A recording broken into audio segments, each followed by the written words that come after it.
L'Union européenne ouvre ses bras et ses frontières à certains leaders politiques camerounais pour des meetings.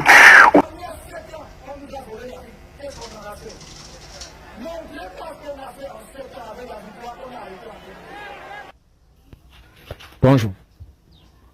L'ambassadeur de l'Union européenne de passage sur le plateau d'actualité hebdo avec Oromia Le Tusse, Jean-Marc Boudéré, a eu à répondre des questions très chaudes, notamment pourquoi est-ce que la France a accepté le meeting de Maurice Kamto très récemment. Je vous ai dit que ça devait faire chaud au pays et voilà que ça continue. L'extrait ne dure qu'une dizaine de minutes. Je vous prie de suivre jusqu'à la fin. Elle est très intéressante vers la fin. À très bientôt.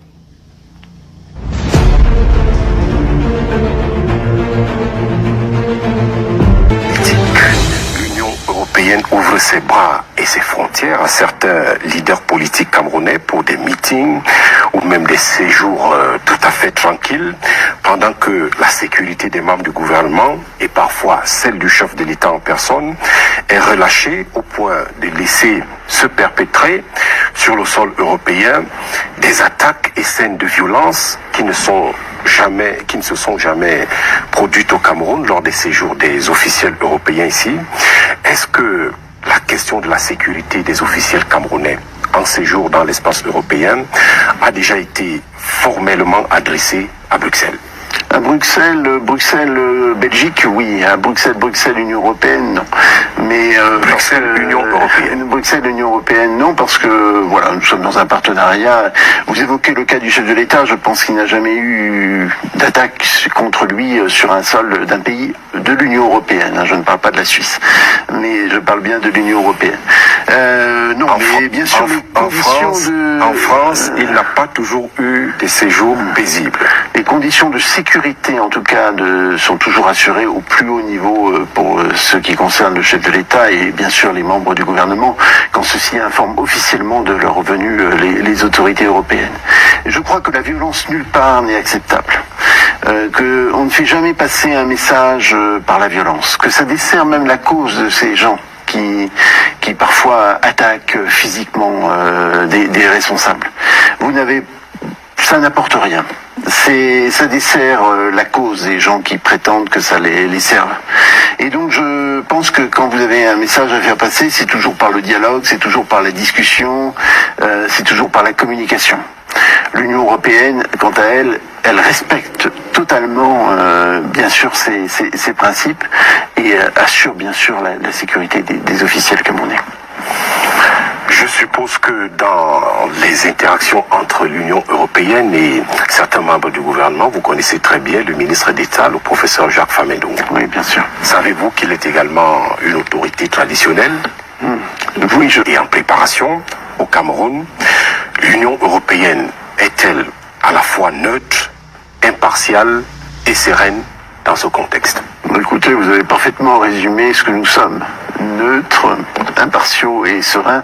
Bon, je crois que le Cameroun a une longue expérience électorale, d'organisation des élections. Il va y avoir ces élections présidentielles, mais il ne faut pas oublier d'autres élections qui sont très importantes, qui vont suivre, bien sûr, les élections des députés, les élections régionales. Voilà, il y a une série d'un certain nombre d'échéances très, très importantes. On est un petit peu parfois trop focalisé, même en Europe, sur l'élection présidentielle. Parce que c'est la mère des batailles. Mais on oublie parfois que aussi beaucoup de choses se jouent au niveau local et que des élections régionales, des élections municipales, les élections des députés sont aussi des moments très importants pour la construction d'une démocratie. Moi, je crois que la construction d'une démocratie, c'est bien sûr l'élection d'un président. Et c'est essentiel que ça se passe bien, mais c'est aussi l'élection d'opposants, par exemple comme députés ou comme sénateurs, ou même certains opposants qui peuvent avoir la responsabilité de certaines villes. Et c'est là qu'on apprend le jeu aussi démocratique, le respect mutuel. Je repose ma question autrement. Est-ce que dans vos milieux diplomatiques, vous parlez de l'élection présidentielle en termes de crainte, d'incertitude, d'un sujet qui vous amène à vous dire on ne sait pas vers où nous allons? on n'est pas dans une espace, je pense, de crainte particulière. On est dans le suivi, dans l'étude, et on rapporte bien sûr à nos autorités, parce que c'est très important de savoir ce qui se passe dans le pays partenaire, d'expliquer, de comprendre. Et voilà, je pense que le métier de diplomate, fondamentalement, c'est celui de comprendre ce qui se passe. Vous ne leur dites pas, il faut limiter un peu les mouvements de nos citoyens du côté du Cameroun ces derniers temps? Non, nous, on ne dit absolument rien de ce genre. On respecte totalement, je l'ai dit souvent à plusieurs reprises, la souveraineté camerounaise. La démocratie, vous le disiez un petit peu tout à l'heure, mais la démocratie, c'est à la fois le respect de la souveraineté populaire d'un peuple, de choisir son dirigeant, son premier dirigeant, et puis de choisir ses dirigeants. Et puis la démocratie, c'est le respect des libertés et des droits. Donc c'est aussi cette balance. Ça, c'est pour le côté officiel, Jean-Marc Chataignier, mais pour le côté non officiel, qui cache souvent des tractations et parfois des logiques et dynamiques plus compliquées encore, est-ce qu'il n'y a pas, disons, un candidat, un opposant que vous chouchoutez et que vous préparez secrètement? Ah, ça, je ne tracte pas. En fait, je n'ai jamais fait de tractage de ma vie. Non, on n'est pas du tout dans ce type de... Quand je dis vous, c'est-à-dire l'Union européenne. Non, même l'ambassadeur de l'Union européenne représente totalement l'Union européenne. Et ce que je vous dis, il y a un peuple qui choisit librement son dirigeant. Il faut des élections comme en Europe, parce que nous aussi, nous avons nos soucis en Europe. Je ne sais pas si vous suivez l'actualité européenne, mais par exemple, il y a eu beaucoup de difficultés sur les récentes élections en Roumanie. Nous suivons l'actualité du monde. L'actualité du monde. Mais en Roumanie, il y a eu des grosses difficultés. Il y a eu même une invalidation de candidatures. Il y a eu des interférences des Russes dans ces élections roumaines.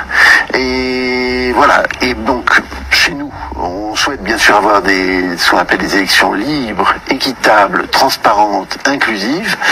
Et c'est ce qu'on souhaite aussi, et on émet le vœu aussi pour nos pays partenaires, mais sans ingérence ni indifférence. Je termine par vous-même, Jean-Marc Chataignier, un bon natif de Granville, cette commune particulièrement animée de la Normandie, notamment par son historique festival.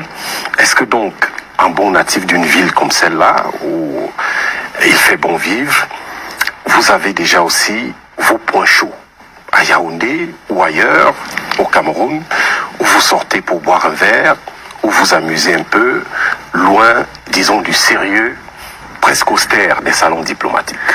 Oui, n'exagérons pas le sérieux austère des salons diplomatiques.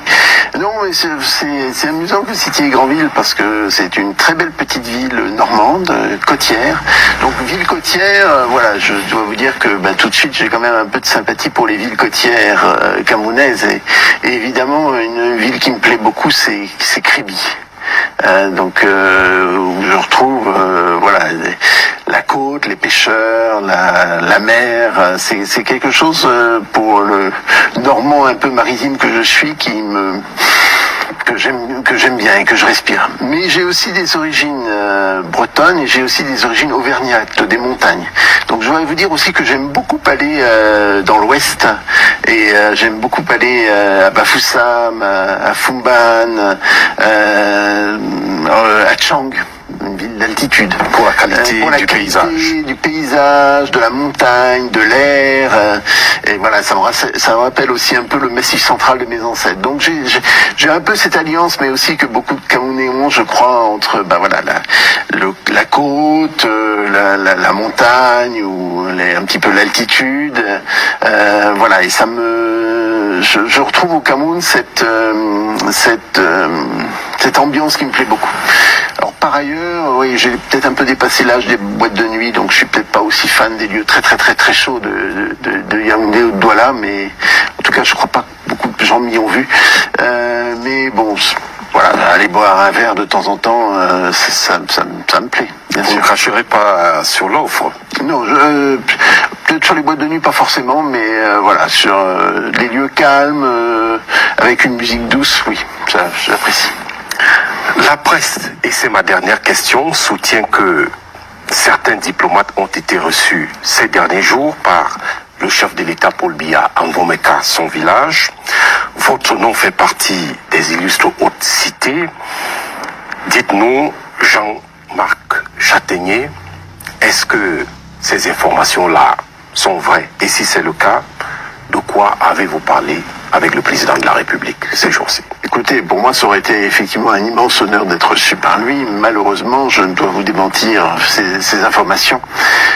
Pas plus que mon collègue français Thierry Marchand, nous n'avons été reçus par le président et nous avons discuté des sujets qui ont été évoqués par des échos de presse un peu mystérieux qui sont parus sur ces rencontres bizarres. En tout cas, nous n'avons pas été reçus par le président de la République.